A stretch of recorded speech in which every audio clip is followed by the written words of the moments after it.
The pressure's on, man. Yeah, I know. Pressure now, yeah. Yeah. All right.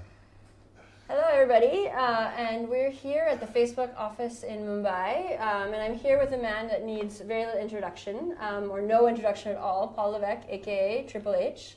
Welcome to India, Paul. Thank you very much. It's wonderful to be here. I haven't been here, I think it's been about 12 years or so it's been a while. It's wonderful to come back and see all the cultural changes. It's awesome. So 12 years, what kept you away?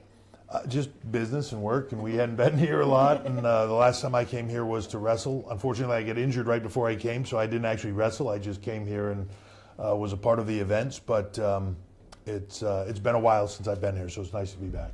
Great. So I have some questions for you. Sure. We're going to start with a rapid fire, so I want you to tell me the first thing that comes to your mind. I just want to say I'm on limited sleep, so rapid fire questions might not be my thing at this time. It might not be as rapid as you're used to. It might be a delay, as if you're talking to me from the U.S. We're a delay for a second. All right, so first one's easy. What is one fact that the world does not know about Triple H?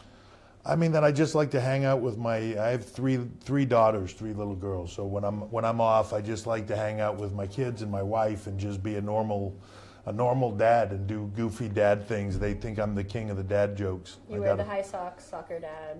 No, I don't like the high socks, but I try to be a fashionable, funny dad. But yeah, I do have a lot of dad jokes. My kids are always rolling their eyes like, oh, dad joke. And so it's great. They keep you in check. Yes, absolutely. Who is your favorite competitor? My favorite competitor of all time is probably Shawn Michaels. I know he's one of my best friends, but I just think he's one of the greatest performers of all time. If I had to pick somebody overall, it would be Ric Flair. Wow. Yeah. Your least favorite competitor? You know what's funny? I don't really have a least favorite competitor. Anybody that steps through the ropes, in my opinion, deserves respect. And what was your toughest match ever? Boy, toughest match ever. There's been a lot of them. You know, I've had a lot of battles with some classic guys over the years, whether that be the Undertaker or The Rock or Austin or Mick Foley.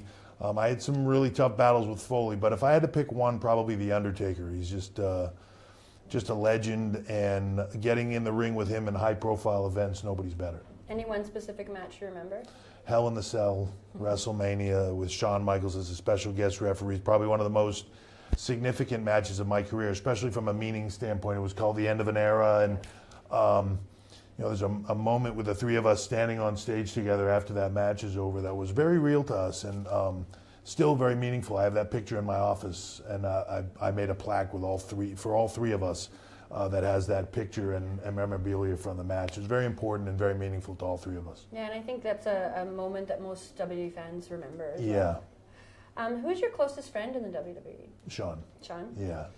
And the one question everybody in India wants to know, are you going to get back in the ring?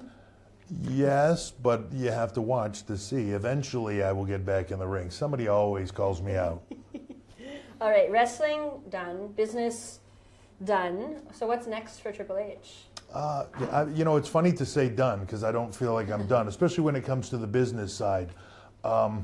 You know, I want to make WWE better and bigger than it's ever been before. I want to make WWE something that I grew up as a fan. When I meet fans all over the world, like here in India, you know, they talk about watching me as a kid. That was me. You know, I was the kid sitting in front of the TV watching at home and turned it into my life. I want to make sure that that's there for generations past. I want to, or beyond us. I want to make sure that that is the best product that it can be. As big as WWE is right now, I want it to be so much bigger in the future. Fantastic. So you're here in India with the business team, spending time with key partners. So wanted to pivot a bit to the business side of Sure. the WWE. So when can we expect the next live event? And we're all really waiting excitingly. WWE will be here live this December on the 8th and 9th. performing here in India. And tickets will be on sale any time now, so you should really look for that. There'll be an announcement shortly. Great. And a lot of the big stars will be here. Roman Reigns, Braun Strowman, Finn Balor. It's going to be epic. Fantastic. So you've mentioned most of them. Can we expect any more superstars beside yourself to come down to India soon? Or? So funny you should say that. Jinder Mahal will be here with the Singh brothers in just a few weeks' time. I think it's October 13th, 12th or 13th. He is here, and he'll be doing a tour here in India and meeting fans and doing some promotion. So we've seen how the WWE has been growing in India. What do you see the potential? What do you see here in the market and the potential for the WWE to grow? I think the potential here is unlimited. I think that one of the strongest fan bases I've ever seen and most passionate fan bases I've ever seen is right here in India, and that really inspires. Whenever I come here, it inspires me to want to deliver more to them. I think that the future here can be anything we want it to be.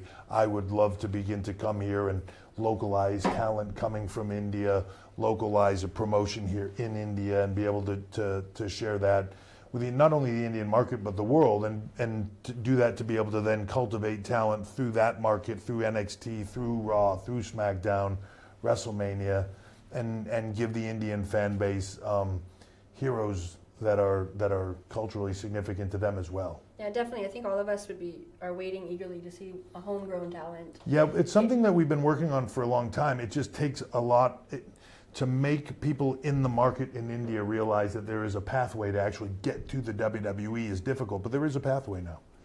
So you spoke about the event in December. Can we expect any more events in the future? Absolutely. I think it's been a while since we came here, but I think India culturally has changed so much. The internet, everything that has happened here in the last few years and very recently has led it to being easier for us to be here in the market. It's led it to us being able to promote better, being able to do events better, and being able to come here and serve our fan base. So I think that December is kind of a tipping point where we will begin to be in the market a lot more often. I want to be here with Raw and SmackDown. I also want to bring NXT here. I really want to make a concerted effort, and everybody in the WWE does, on being here on the ground in India. Great. And so, looking big, what do you think the next big thing is for WWE in the sport? You are always innovating, but what can we expect next? Yeah, it's hard to say. I think one of the big things for me is the localization of talent. When we talk about India and being here on the ground and recruiting Indian people to the WWE, it's being able to watch their career cycle, being able to watch them get recruited, train for the WWE, start locally in the WWE, make their way to NXT, to Raw, to SmackDown, to WrestleMania if they get there. Seeing that whole career cycle for somebody, to me, that is what will captivate fans at a level that we've never seen before. All right, so one quick question before I get into something that may be a bit controversial. What is your favorite Indian food dish? Now, you've been here a couple of times. What do you like to eat the most? I possibly could butcher this name, but chicken tikka? Chicken tikka. You said Did it right. I say it right? You got it right. That's not bad, right? Very good. Yeah, chicken tikka I like a lot. I enjoy the food here as long as it's not overly spicy. I have to tell you, the belly thing. It happens. Yeah, it happens. But I'm relatively used to it, and even though it's been a while since I've been here, but I enjoy it. I really enjoy the culture, and being here now in a non-athletic role, it's harder when you're here and you're trying to be an athlete, and like if you have the belly problems, it's tough to get in the ring. So you really are protective of that, because as an athlete, you need to be able to perform every night. Coming here in a business environment, it's allowed me to just enjoy the culture more and not really have to worry about the performance side of it, and just kind of sit here and just relax and be able to absorb that culture and enjoy it. This has been a really enjoyable trip for me. Okay, and do you cook? Have you tried? I have not cooked. In life? In life I can at home, but like if you asked me to cook chicken tikka, I wouldn't. It might be worth getting into a class. Yeah, it might be worth it. Yeah. All right, great. So I'm going to give you a few words, and I want you to say the first word that comes to your mind when you hear this name. Okay. Shawn Michaels. Friendship. Brock Lesnar. And this will sound cliche, but beast. He's an animal. Athletically, just an animal. I've never met anybody like him. I think that would be everybody's reaction. Yeah. Stephanie. Amazing person. That's wonderful. The Undertaker. Respect. John Cena. This will sound odd too, but hero. His work with Make-A-Wish and everything else, he really is a hero to so many. India. Wonderfully diverse culture. I know that's not one word. You said one word, but okay. I can break the rules. I've done it my whole career. And it's India. We can, yeah, I think one word's not enough. Yeah, wonderfully diverse culture. It's amazing to me just to see the differences every place you go here. You don't have to travel that far to see this significant difference in, it really is, and we were joking about this earlier, but it really is like all these different countries in one place, and that it lends itself to having an amazing feel. So one of the fan favorites for the WWE was the rise of DGeneration X and the catchphrases that came with it. Yeah. So how did you come about those? First, I should apologize to a lot of people about the trouble they got into as youth saying all our catchphrases. It's funny, for Shawn and I, in the formation of DGeneration X, it was really just Shawn and I being us. And I think what resonated with fans is it was two guys going out in the ring every single night and just having fun, entertaining people, doing what we do, fighting the world on our terms, but doing it in a manner that just, it was just us, and it was real, it was authentic. That's fantastic. I mean, I think it's interesting to say that that's just you being you. Yeah. Seeing you just I don't know if that's all the dad jokes. Yeah. I'm not sure they see the connect, but it's great. I try not to use any of those jokes with my kids. So when did you really come to know and understand the impact that the WWE has had across borders, and really understanding what kind of fan base you had here in India and other places in the world?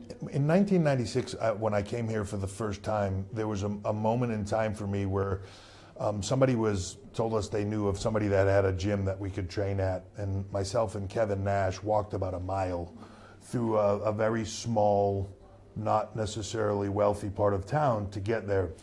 And people were coming out of these little kind of shanties and huts and things that, in my mind, I would have never thought they would have had televisions or anything else. And this was 96. By the time we walked the mile, there was probably 500 people following us, all chanting our names. It was crazy. But by the time we came out of where we went to, there was probably 5,000 people outside waiting for us. It was the first time for me that I realized the absolute power in a place that I really, at that point in time, I was young, I was in my early 20s, I had no knowledge of really in a deep level. For them to have that kind of connection to us, it really made me realize the global power. You add the internet now into that and everything else, all these years later, television, internet, the connectivity of all of that, it's really amazing.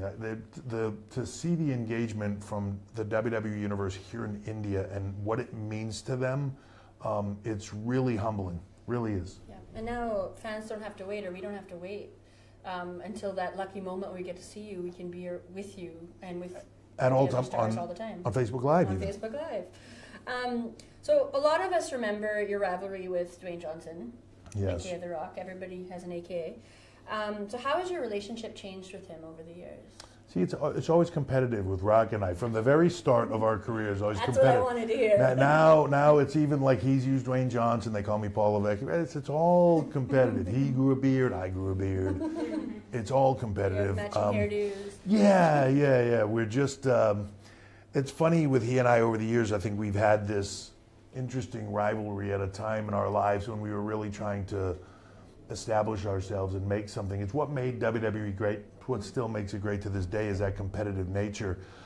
We've come to a point where we appreciate that competitive nature, but still to this day, I see Rock post something at 4 a.m. on Instagram that he was working out, and I'm like, oh man, I can't take the day off today. I got to train too. Rock train, it's still, I don't know. Honest. Yeah, I don't know what it is. We've laughed about it with each other, but there's still something about our relationship with each other. We get along great, talk business, you know, and the things that he does and intersecting with WWE. You know, the one thing about Rock is he's in Hollywood, he's making movies, he's doing a million different things, but in his heart, he's still WWE. And if you're a fan of his, don't ever think differently, because I know how he is. And there is nothing.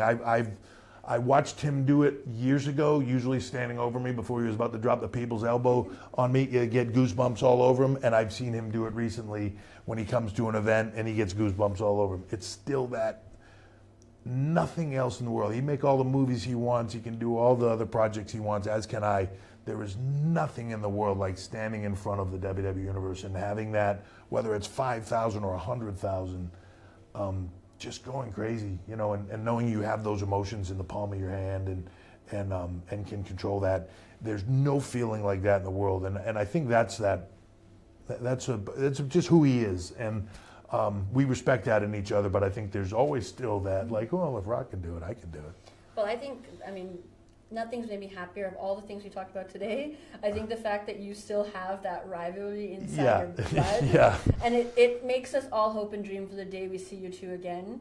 I don't know what that would look like. There was about 2 years ago, he and I did a backstage promo with each other where we talked about WrestleMania and the competitive nature of that, and it lit up the internet about the possibility of it.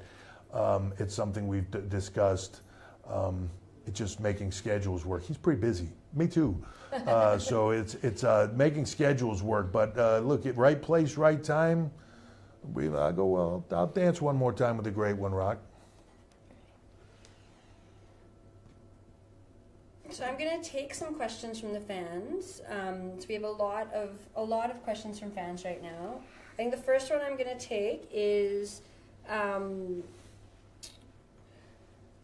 if there was a WWE Championship, AllStar Championship, who would you root for? Assuming you couldn't root for yourself. Let's make it a bit harder. You know, it's funny because when you talk about the history of the business, it's so deep and so rich from years ago with Bruno Sammartino and Andre the Giant and, you know, Hulk Hogan and, you know, there's just so many guys. It would be hard. If you were to build an all-star team, a truly historic all-star team, it would be amazing, you know, just the amount of people that you could put in it. But, you know, I said it before, modern Rick Shawn would be my favorite, but if I had to choose an all-time favorite, it would be Ric Flair. So I'll root for Flair.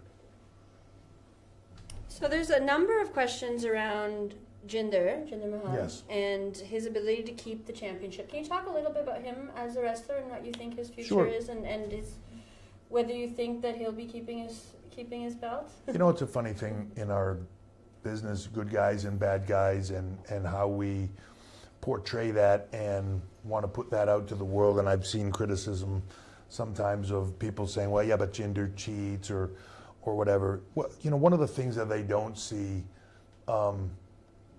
Jinder earned my respect in the fact that he was here, he was in the WWE, and it didn't work out the way he wanted it to, and it led to him being released from WWE.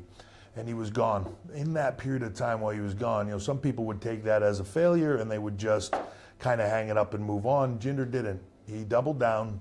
He worked even harder, transformed himself, got better at what he does, and became a much more polished performer until he earned the right to come back to WWE. So when people say, you know, Jinder came in and he got a shot at the championship and he won it and maybe he doesn't deserve it and all those things, I don't see it that way. I see Jinder as a guy that people don't see the 24-hour-a-day dedication that somebody like him put into coming back to the WWE and becoming something more than he was the first time. He's one of the guys that did that, and that earns my respect. No, and I think it speaks a lot to the hard work that goes into being a champion.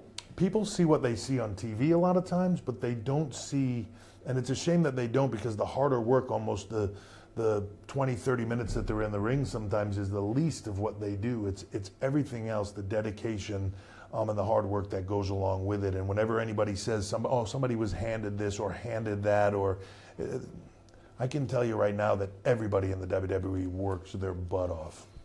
It looks like it. Yeah. So Koshal Khatri is asking, will you ever grow your hair long again? I could, it's one of the things, like you can look. It's all there, I can see it. It's No all, spots. there's no gaps in it. I choose this look because it's easier. When I fly to India, I don't have to worry about doing it in the morning. I get up, I take a shower, I wash my head, and I'm good, right? It's ease at this point. And there was a point in time where I realized, like, this long hair just takes a lot of work. Yes. Yeah. We know. It's a lot of work. So Rahul Bajpai is asking, how are things shaping up for the next WrestleMania? Are there any marquee matches you can disclose? There was nothing I would disclose at this time, but the one thing about WrestleMania is WrestleMania is always, it's a showcase of the immortals. It's the grandest stage of all time. You can say all the cliches you want about it, but every year it is our goal, whether we succeed at it or not is a different thing, but it is our goal to surpass what we've done in the past and to give you a show like you've never seen before. That will be the goal this year, and we will do everything in our power to ensure that when people go to WrestleMania, they leave there and it was worth, that the event was worthy of their passion. So there's a lot of questions about Stephanie. Yeah. A lot of love for just wants to know Stephanie. about A lot of love for Stephanie here, and a lot of love for Stephanie Please. on Facebook Live. Yes. So Chintan Vasani is asking, any chance of getting her to Mumbai? Do you think she'll come to India? I think she would actually probably love to. It's funny that I was in London before I came here, and she was in LA, and then as I left London, she landed in London, so she's in London. Like a great recipe for success for marriage. Exactly, yeah. Why our marriage worked so well, we had a dry run on television, right? We were married and divorced on TV, so it works real well now. We've got it out of our system.